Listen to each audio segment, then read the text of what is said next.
एक बार भगवान गौतम बुद्ध अपने सबसे प्रिय शिष्य आनंद को एक कहानी के माध्यम से ये बताने का प्रयास कर रहे थे कि शब्दों की ताकत क्या होती है। तो चलिए हम भी कहानी को सुनते हैं। बहुत समय पहले की बात है। एक आश्रम में कुछ शिष्य अपने गुरु के साथ रहते थे। उनमें से 2 शिष्यों को गुरुजी ने सुबह शाम बगीचे में टहलने की अनुमति प्रदान की थी। ये सुबह शाम बगीचे में घूमने की प्रक्रिया एक तरह का ध्यान था, जैसा कि गुरुजी स्वयं भी करते थे। चलते हुए ध्यान करना, यानी कि पूरी तरीके से चलते हुए जागरूक होना, क्योंकि आप 24 घंटे बैठ नहीं सकते। पैरों को भी गति की आवश्यकता होती है, रक्त को थोड़े संचालन की भी आवश्यकता होती है। उन दोनों ही शिष्यों को धूम्रपान करने की आदत थी और इसके लिए वे दोनों गुरुजी से अनुमति मांगना चाहते थे, लेकिन काफी दिनों से वे गुरुजी से पूछ नहीं पा रहे थे। इसलिए उन दोनों ने निश्चय किया कि कल सुबह जब वे बगीचे में घूमने आएंगे तो सबसे पहले गुरुजी से धूम्रपान करने की अनुमति मांगेंगे। ज्यादा से ज्यादा क्या होगा, गुरुजी धूम्रपान करने के लिए मना कर देंगे, लेकिन कल हम गुरुजी से पूछ ही लेते हैं।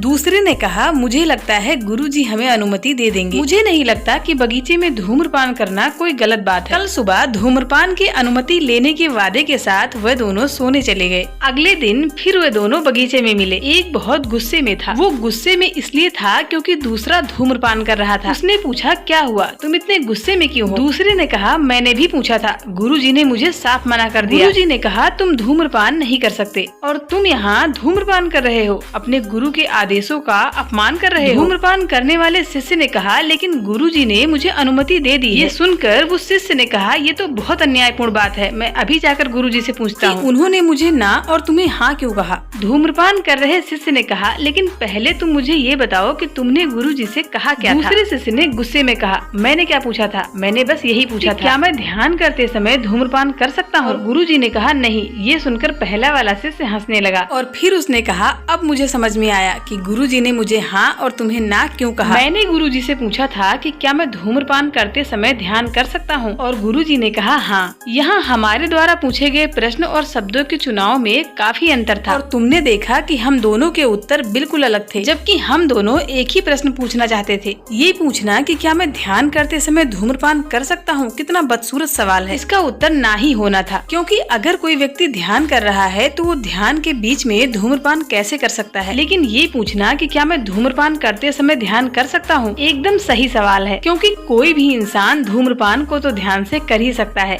क्योंकि धूम्रपान करते समय वो उसकी एक एक प्रक्रिया को जागरूकता के साथ कर सकता है। दुनिया में सब कुछ सही प्रश्न पूछने के तरीके पर निर्भर करता है। दूसरा शिष्य इस बात को समझ चुका था। दोस्तों, सही प्रश्न और सही शब्दों के चुनाव के कारण हमारे जीवन की बहुत सारी समस्याएं कम हो सकती हैं।